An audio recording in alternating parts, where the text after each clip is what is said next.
You book a 7-day cruise on a mega ship. The cruise line sells you the ticket for $1,500. You think you just scored a luxury vacation for the price of a cheap hotel. The cruise line thinks they just lured a captive audience into a $2 billion asset recovery machine. You both think you got a great deal. You're both right. But only one of you understands the unit economics. Because you forgot to look at the flag on the back of the boat and the margin on that cocktail in your hand. Let's look at the icon of the seas. 1,196 feet, 20 decks, 7,600 passengers. It cost $2 billion to build, and it has a hard expiration date of roughly 25 years before it's sold for scrap. That math means this ship has to clear $80 million in pure profit every single year just to justify its own steal. And yet, they sell you a ticket for $150 a day. The math doesn't work until you step on board and realize the ticket is just the loss leader. Day 1. You walk up the gangway. The buffet is endless. The pools are massive. Everything feels all-inclusive. You have a key card on a lanyard and a frozen drink in your hand. The cruise line has your credit card pre-authorized and linked to that exact same lanyard. This is where the real business model begins. It is easy to look at these ships and wonder how on earth they turn a profit, charging so little for so much real estate. The answer is that the $1,500 ticket is a cost recovery mechanism, not a profit center. If you board that ship and never spend another dollar, the cruise line is in deep trouble because once you factor in food, fuel, port fees, and the wages of 2,000 crew members, that fare barely covers the operational burn rate. The profit engine doesn't start until the ship reaches international waters and the casino lights flicker on. Once you're on the ship, you're a captive audience. The average passenger spends an additional $100 to $125 per day on board. Drinks, Wi-Fi, specialty steaks, spa treatments, and it is entirely by design.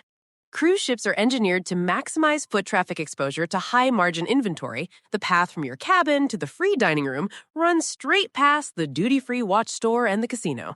They restrict outside alcohol not for safety, but to protect their highest-margin beverage monopoly. When your alternatives are buy it here or go without, the cruise line has a pricing power that most retailers would kill for. Day 3. The ship docks in Ensenada, Mexico. You get off, take a photo with a sombrero, buy a magnet, and get back on. You think the cruise line added the stop to give you a cultural experience. They didn't. They added it to save roughly $2 million in fines. This is regulatory arbitrage. Look at the back of the ship. It doesn't say New York. It says Panama, Liberia, or the Bahamas. These are flags of convenience. A foreign flagged ship cannot transport passengers only between U.S. ports without violating the Passenger Vessel Services Act of 1886. The fine is $798 per passenger. On a ship with 7,000 passengers, a simple LA to San Diego loop would trigger a $5.5 million penalty. So what did they do? They add a 4-hour stop 50 miles south of the border, Ensenada. That stop transforms the trip from illegal domestic transit to international voyage. The cost of the detour, a few $1,000s in fuel. The savings? Nearly $2 million. They're not selling you a trip to Mexico. They're selling themselves a legal tax shield. That's pure EBITDA engineering. By day 5, you're deep in the rhythm. Your room is cleaned twice a day. Dinner service is flawless. You're interacting with incredible staff from the Philippines, Indonesia, and Eastern Europe. But there is a second, much bigger loophole keeping this $2 billion asset afloat. Labor arbitrage. Because the ship flies a flag of convenience, usually Panama or Liberia, it is exempt from U.S. minimum wage laws, overtime regulations, and corporate income taxes.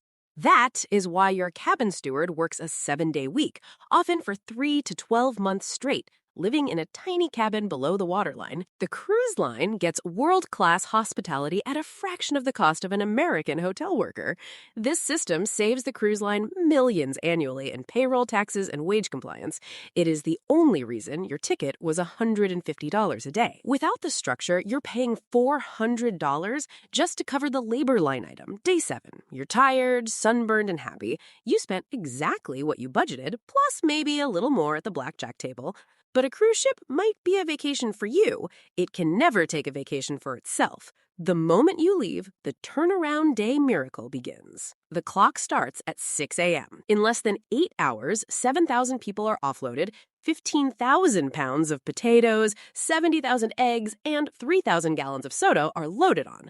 An army of housekeepers cleans 3,000 cabins, fuel is pumped, trash is hauled. By 1 p.m., new passengers are boarding. By 5 p.m., the ship is gone, whether you made it or not. Because the faster that ship reaches international waters, the faster the casino opens and the high-margin revenue starts flowing again. An empty ship is a liability. A moving ship with open shops is an asset. The cruise industry isn't a scam. It's more sophisticated than a scam. It's a voluntary tax on the geometry of a hallway and the sound of a slot machine. If you understand the game, you can win. If you book an interior cabin, skip the drink package, eat only in the main dining room, and ignore the casino, you are genuinely extracting a subsidized vacation. You're getting luxury at a price point that is mathematically impossible to replicate on land. But you have to understand the engineering behind the experience. You walked onto that ship thinking you bought a leisure vacation. The cruise line knew they were deploying a floating economy where every hallway, every port stop, and every deck chair is perfectly calibrated to earn its keep. The next time someone tells you they found an unbelievably cheap cruise, ask them one question. Did you include the margin? Because the cruise line definitely did.